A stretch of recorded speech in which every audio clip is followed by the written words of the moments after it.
यह कहानी केवल एक याद नहीं बल्कि एक रोंगटे खड़े कर देने वाली सच्चाई है। जयपुर के तपते रेतीले मैदानों से शुरू हुआ यह खौफ आज भी लाहौर की ठंडी गलियों में महसूस किया जा सकता है। प्रस्तुत है एक डरावनी कहानी, दिल की छाप। कुछ किस्से वक्त के साथ पुराने हो जाते हैं, लेकिन कुछ जख्म ऐसे होते हैं जो हर साल ताज़ा हो जाते हैं।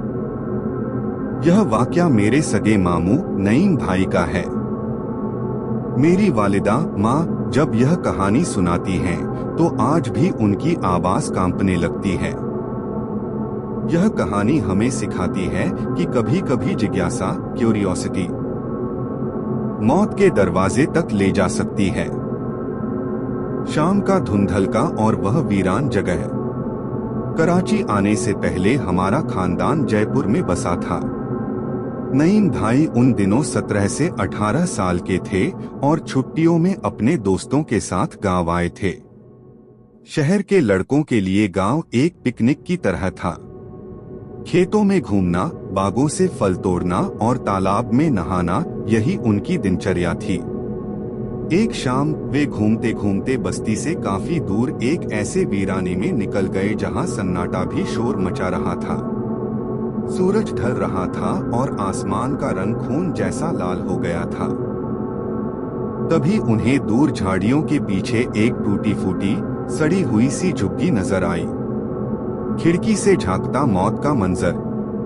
नईम भाई के दोस्त पीछे रह गए थे और वे दबे पांव उस झुग्गी की ओर बढ़े। झुग्गी से एक अजीब सी सड़ांध आ रही थी, जैसे कोई पुराना मांस सड़ रहा हो। उन्होंने एक छोटी सी खिड़की से अंदर झांका और जो देखा उसने उनके खून को बर्फ जैसा ठंडा कर दिया। अंदर एक बेहद डरावनी शक्ल की बुढ़िया बैठी थी। उसके बाल बिखरे हुए थे और चेहरे पर झुर्रियों का जाल था। लेकिन सबसे खौफनाक था उसका भोजन।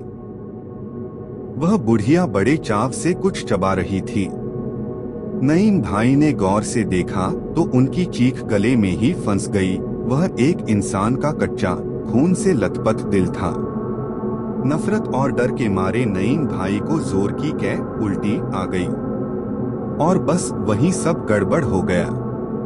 बुढ़िया ने अपना सिर घुमाया और उसकी नजरों ने नईम भाई को जकड़ लिया। नईम भाई वहां से भागने ही वाले थे कि अचानक उन्हें अपनी पीठ पर एक भारी दबाव महसूस हुआ।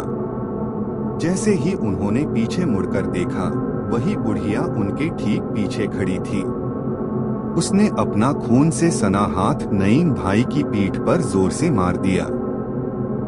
उसने नईम भाई की आंखों में देखते हुए एक डरावनी मुस्कुराहट के साथ कहा, यह दिल अब मेरा हो गया। वह बदहवास होकर भागे। रास्ते में उन्हें उनके दोस्त मिले जो उन्हें गिरते पड़ते घर ले आए। घर पहुंचते ही उनकी हालत बिगड़ गई। लगातार उल्टियां, तेज बुखार और ऐसी बातें करना जैसे उनका दिमागी संतुलन खो गया हो। पीछा छोड़ती नहीं वो साया। इलाज और डॉक्टर सब नाकाम रहे। अंत में एक बुजुर्ग ने उनकी पीठ देखी, जहां उस बुढ़िया के हाथ का निशान छाप छप गया था। बुजुर्ग ने डरते हुए कहा, यह कोई आम औरत नहीं, एक डायन थी। इसे इस लड़के के दिल का स्वाद लग गया है। यहाँ से इसे बहुत दूर ले जाओ, वरना वह इसकी जान ले लेगी। डर के मारे पूरा खानदान नईम भाई को लेकर लाहौर चला गया। वहाँ कुरानी आयतों और दुआओं के साये में उनकी हालत सुधरी। वक्त गुजरा, उनकी शादी हुई, बच्चे हुए और आज वह दादा नाना बन चुके हैं। कहानी यहाँ खत्म नहीं होती। आज भी साल के उस खास महीने में जब यह वाकया हुआ था, नईम भाई का व्यक्तित्व बदल जाता है। वह पूरा महीना घर से बाहर नहीं निकलते। उनके चेहरे के नक्श बिगड़ने लगते हैं और उनकी आंखों में वही 18 साल पुराना खौफ उतर आता है। वह बताते हैं कि उस महीने उन्हें हर रात सपने में वही खिड़की दिखती है और अपनी पीठ पर उसी ठंडे खूनी पंजे का एहसास होता है। जैसे वह बुढ़िया आज भी अपना उधार वसूलने का इंतजार कर रही हो। क्या आपको भी लगता है कि कुछ परछाइयां हमारा पीछा कभी नहीं छोड़ती? अपनी राय कमेंट बॉक्स में जरूर दें और अगर आपके पास भी ऐसी कोई सच्ची कहानी है तो हमारे साथ साझा करें। अगली डरावनी दास्तान के लिए चैनल को सब्सक्राइब करना न भूलें।